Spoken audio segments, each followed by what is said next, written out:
कई बार क्या होता है कि मार्केट में अच्छी बाइंग या अच्छी सेलिंग चल रही होती है और यू नो उस बाइंग सेलिंग में दो चीज़ें सबसे ज़्यादा इम्पोर्टेंट है। एक परफेक्ट एंट्री, मतलब आप ट्रेड में एंटर कहाँ पे करोगे, उसके अनुसार आपका एसएल छोटा बनता है और टारगेट भी अच्छा बन जाता है, एंट्री अगर सही हो जाए तो। दूसरी चीज़ होती है कि हम अपना टारगेट कैसे डिसाइड करेंगे। मतलब अगर मैं इसको यहाँ पे ऐसे बात करूँ, लेट्स से मार्केट में एक अच्छा मूव आया, ठीक है, और किसी एक जोन से मार्केट गिर के यहाँ आती है, लेट्स से यहाँ आती है। अब इसमें पॉसिबल क्या होता है, बायर उठा के ले गए, ठीक है, प्रॉफिट बुकिंग की, और उसके बाद सेलर है, ठीक है।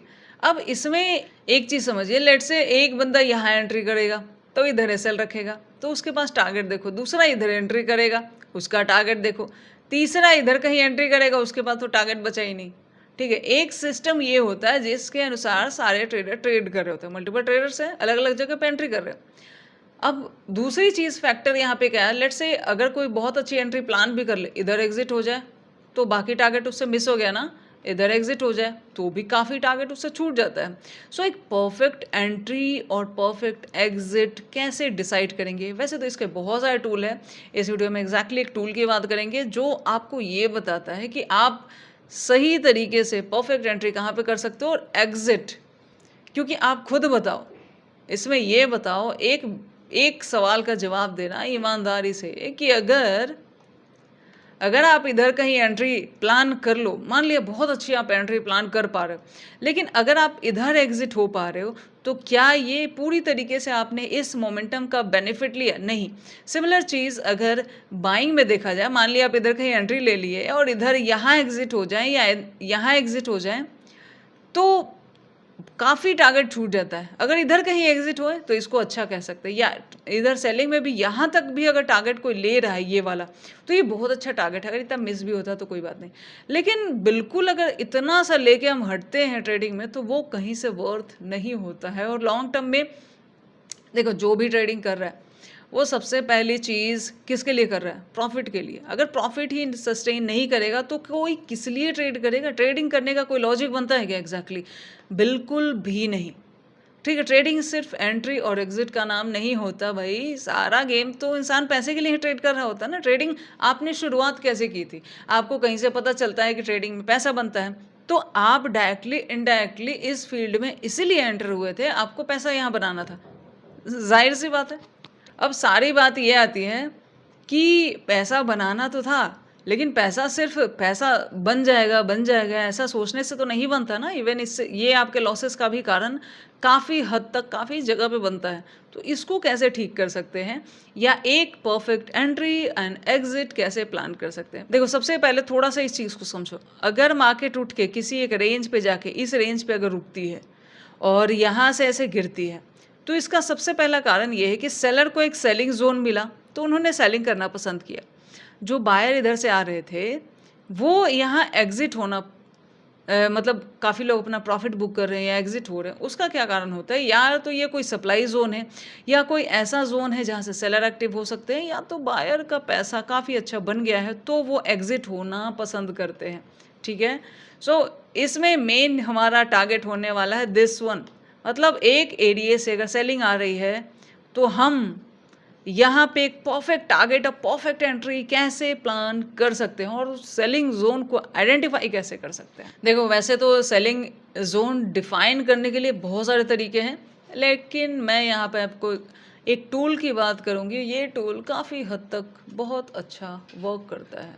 सो देखो, सेलिंग के लिए एक चीज़ और होती है कि सेलिंग में जानते हो, जैसे किसी जोन से अगर मार्केट यहाँ पे गिर रही है, लेट्स से इस जोन से अगर सेलिंग आ रही है, तो हर सेलिंग में ना एक थोड़ा सा रिस्की जोन होता है, मतलब कौन कितना रिस्क ले सकता है। दूसरा थोड़ा सा एक कम रिस्क वाला जोन होता है, ठीक है। मतलब ये है कि एक होता है कि मुझे बेस पे लग रहा है कि बेस से ऊपर उठेगा। कुछ लोग सेकंड कंफर्मेशन लेने के बाद एंट्री करते हैं, मतलब दो तरह के बायर होते हैं। तो ये डिपेंड करता है कि कौन कहाँ पे एंट्री और किसका कैसा रिस्क है उस ट्रेड में, उस पर डिपेंड करता है, ठीक है। लेट्स से हम सेलिंग एरिया डिफाइन कैसे करते हैं। अभी अगर मैं गोल्ड के चार्ट पे गोल्ड की ही बात कर रहे हैं, ये स्ट्रैटेजी गोल्ड में बढ़िया काम करती है देखा जाए तो। सो देखा जाए तो यहाँ पे हम 15 मिनट, देखो smaller time frame less than 1 hour का जो टाइम फ्रेम होता है, वो एंट्री के लिए आप कंसीडर कर सकते हो। मतलब आप 1 minute, 2 minute, 5 minute, 10 minute, 15 minutes के ये जो चार्ट्स होते हैं, इसको आप एंट्री के लिए कंसीडर कर सकते हो, लेकिन आप इससे कभी भी ट्रेंड कंटिन्यूएशन का साइन नहीं ले सकते। और मतलब थोड़ा-सा जैसे टेम्परेरी शिफ्टिंग होती है, उसके लिए अगर आप बिग टाइम फ्रेम का कन्फर्मेशन लेंगे ना, तो आपके लिए ज़्यादा अच्छा होगा। क्योंकि ये जो स्मॉलर टाइम फ्रेम होता है ना, बहुत बार स्ट्रैटेजी सेटअप फेलियर का कारण बनता है। सो अगर इसको थोड़ा-सा क्लोज़ करते हैं, तो हमें यहाँ पे दिखती है एक ट्रेंड लाइन। लेकिन हम इस ट्रेंड लाइन पे ट्रेड नहीं करने वाले।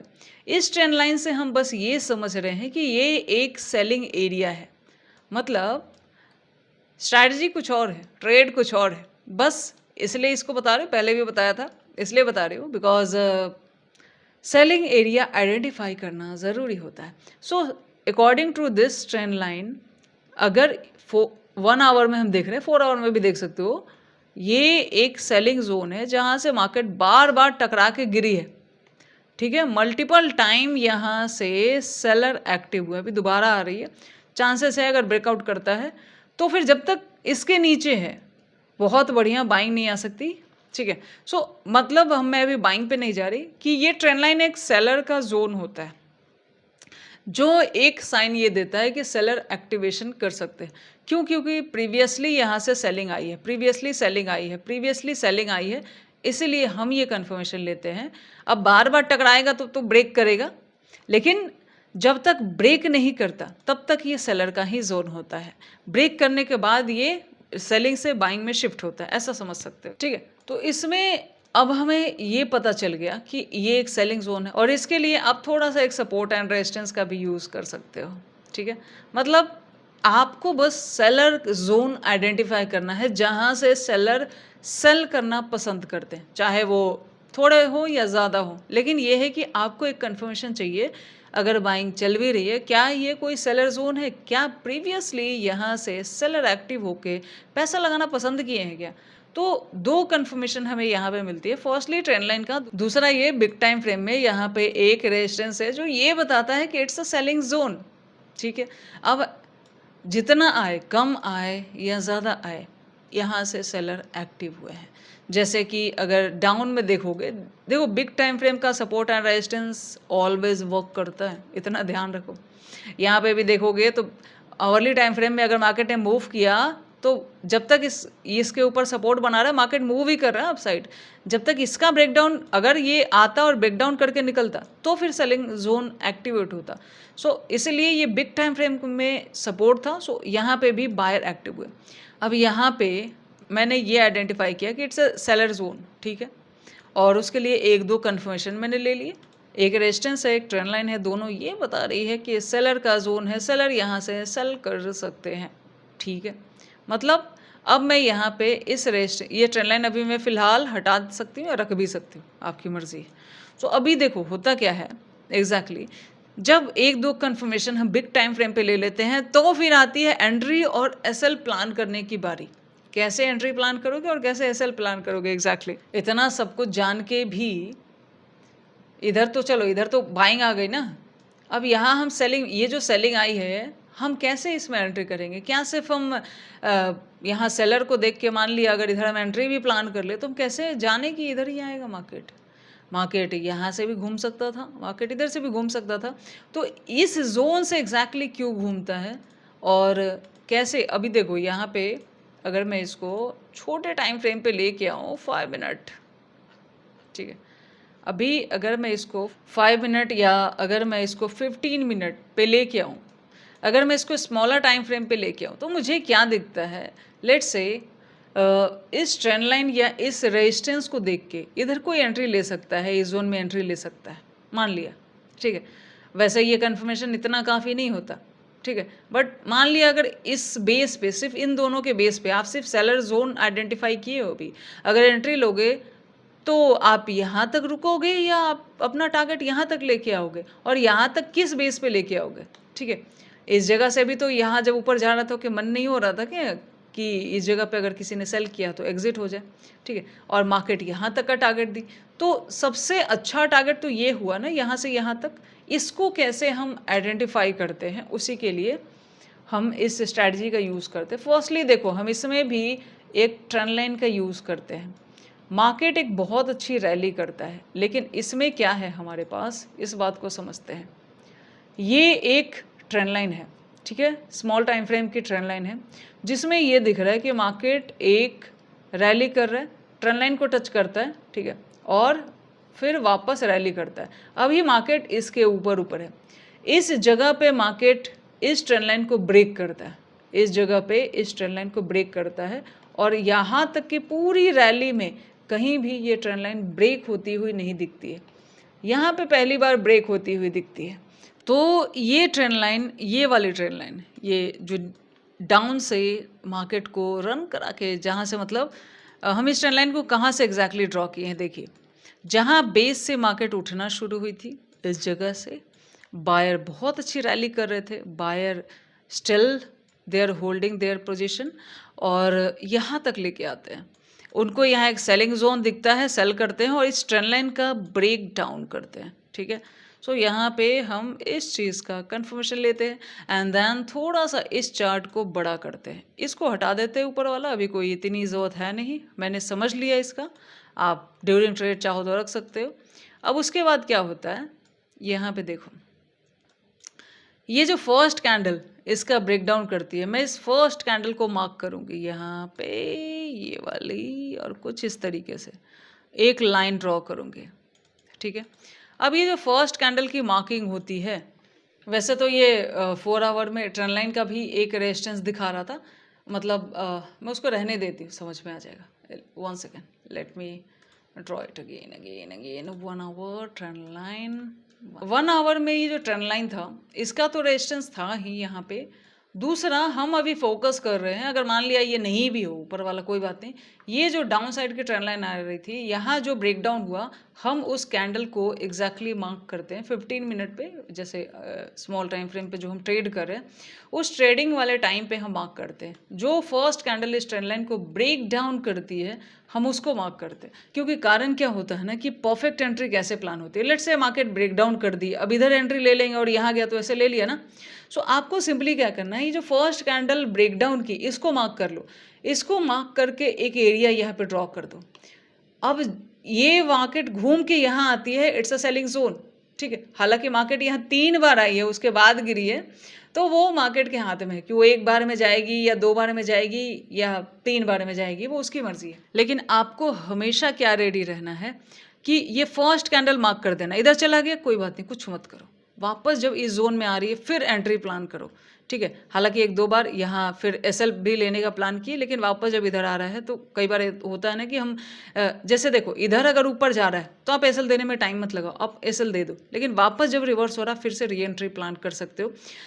ऐसे लॉन्ग होल्ड करने से बेहतर होता है कि अब री एंट्री प्लान कर लो मार्केट में। अब ये तो हो गया, मैंने यहाँ पे एक एंट्री प्लान कर ली इस जोन में, क्योंकि समटाइम्स क्या होता है, 3 बार जैसे यहाँ पे आई है ना, 3 बार नहीं आती, कई बार ऐसे यहाँ आएगी, एक बार टेस्ट करेगी, डाउन चली जाएगी, तो वैसे में आप ये एक्सपेक्ट नहीं कर सकते कि आएगा कि नहीं आएगा, ठीक है। लेकिन हमें बस एक कन्फर्मेशन क्या चाहिए होता है कि जैसे यहाँ से अगर फर्स्ट कैंडल से ये जो ब्रेकडाउन के उसके नीचे गई ना मार्केट, दोबारा इस जोन में आए, फिर हम एंट्री प्लान करेंगे, ठीक है। इस जोन में आना चाहिए, इधर डाउन है तो हम एंट्री प्लान नहीं करेंगे, ये जो रिवर्सल है इधर हम एंट्री प्लान करते हैं, ठीक है। और उसके बाद अब बारी आती है टारगेट की। टारगेट देखो, टारगेट आप कैसे लेके चलोगे, आप अगर देखो टारगेट एक इसने यहाँ तक दिया, कुछ लोग अगर सपोर्ट को मार्क करके करेंगे तो यहाँ तक लेंगे, ठीक है, और कुछ लोग यहाँ तक लेंगे, ठीक है। लेकिन यहाँ कहीं ना कहीं ये कन्फ्यूज़न होता है कि मैं कहाँ पे एग्जैक्टली टारगेट बुक करूँ, यहाँ बुक करूँ या यहाँ बुक करूँ। इसके लिए आप इसी ट्रेंड लाइन का कन्फर्मेशन ले सकते हो, कैसे अभी बताते हो। यहाँ पे देखो एग्जैक्टली होता क्या है, अभी देखो इस ट्रेंड लाइन को अगर आप देखोगे तो मार्केट ने यहाँ पे इसको टच किया है, यहाँ पे टच किया है, ठीक है। इस ब्लॉक को मार्क करो जहाँ जहाँ मार्केट इस ट्रेंड लाइन को टच कर रही है, ठीक है, यहाँ तो ब्रेकआउट ही कर दिया। अब जहाँ जहाँ मार्केट ने इस ट्रेंड लाइन को टच किया है उसको ड्रॉ करो एग्जैक्टली, उससे आपको थोड़ा सा टारगेट सही मिल जाता है। उससे आप यहाँ पे यहाँ देखो, अब ये 2 टारगेट हमारे बनते हैं, ये 2 हमारे टारगेट बनते हैं। तो अब फर्स्ट टारगेट भी अगर मैं इधर कहीं एंट्री लेती हूँ, तो मेरा फर्स्ट टारगेट यहाँ होना चाहिए, ना कि यहाँ, ठीक है? आप कुछ लोग यहाँ भी एंट्री करेंगे, डज़न्ट मैटर कौन कहाँ रिस्क लेता है, लेकिन हमारा ये जो पॉइंट होता है, ये जो ज़ोन होता है, इस ज़ोन में हम फर्स्ट टारगेट की बुकिंग कर सकते हैं। दोबारा इसके नीचे आया है, अगर रिवर्स होता है तो आप एसएल दे दो, अगर जा रहा है तो आप सेकंड टारगेट के रूप में इस ट्रेंड लाइन के बेस को लेके चल सकते हो। ये आपके टारगेट बुकिंग पॉइंट में हेल्प करता है। और आप खुद सोचो ना कि आप यहाँ से अगर यहाँ भी टारगेट बुक करते हो तो भी इतना रहता है, ठीक है? ये काफ़ी डिसेंट टारगेट है और देखा जाए तो इसी जोन से मार्केट एग्जैक्टली यहाँ पे रिवर्स हुई है। तो ज़रूरी नहीं है, कभी रिवर्स होती है, कभी इस तरीके से आके यहाँ भी आ जाती है, ठीक है? तो अगर यहाँ से निकल रही है और मान लिया इधर आपने एंट्री लिया भी है, तो आप यहाँ तक का टारगेट रखो। अगर रिवर्स होती है आप निकल जाओ, तुरंत निकल जाओ, फिर उसमें टाइम मत लगाओ, क्योंकि यहाँ एसएल देना, यहाँ एसएल देने से ज़्यादा अच्छा होता है, इसीलिए। लेकिन यह है कि अगर मैं फर्स्ट टारगेट भी यहाँ पे रखूँ तो इससे या इधर जो निकला उन सब से मैं बेहतर हूँ, ठीक है? अगर एक अच्छा टारगेट इंसान बुक करता है ना, तो वो कई सारे एसएल के बराबर हो जाता है और आप ट्रेड में कॉन्फिडेंस और अपनी स्ट्रैटेजी और खुद पे बिलीव करने लगते हो, जिसकी वजह से आप ट्रेड में अच्छा करने लगते हो रियलिटी में, ठीक है? So that's the thing. All the best, thank you. इस वीडियो को यहीं पे बंद करते हैं।